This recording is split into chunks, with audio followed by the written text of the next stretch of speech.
যন্ত্রণা, হাসরের যন্ত্রণা, পুলসিরাত পার হওয়ার যন্ত্রণা, আল্লাহ আর চিরকাল জাহান্নামে থাকতে হবে সেই যন্ত্রণা আমরা একেবারেই সেসব ভুলে চলে যাই। আমরা দুনিয়ায় গুরুরের ভিতরে ঢুকে পড়েছি। আমরা এখনও সতর্ক হয়ে যাই। আমাদের জীবনটা অত্যন্ত দামি, আমাদের জীবনটা অত্যন্ত দামি।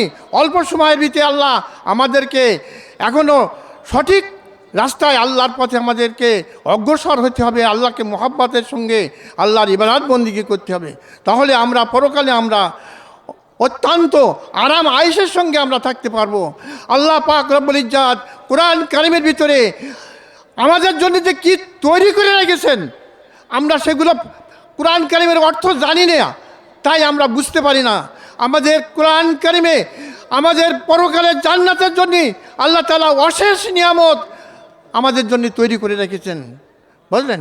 যাক, আমি বেশি লম্বা করব না। আমি সভাপতি হিসাবে যখন এখানে আমাকে আসন দান করেছে আল্লাহ পাক রব্বুল ইজ্জাত, আমাদের প্রতি বছরে যেন এখানে আমরা এরকম সভা দিতে পারি। আমাদের এলাকা মানুষ সবাই দিনদার হয়ে যাক, পরেশগার হয়ে যাক, মুত্তাকি হয়ে যায়, নামাজি হয়ে যায়।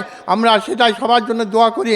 আল্লাহ পাক রব্বুল ইজ্জাত আপনাকে আমাকে সবাইকে ঈমান দান করুক। এই ঈমানের পরিপ্রেক্ষিতে আমরা জান্নাতি হতে পারবো। আল্লাহ পাক রব্বুল ইজ্জাত আমাদের সবাইকে যেন সেই দিনের পথে চলার তৌফিক দান করুক। আমি আমার বক্তব্য অধিক না করে এখান থেকে শেষ করছি। আখিরু দাওয়ানা আলহামদুলিল্লাহ। আসসালামু আলাইকুম।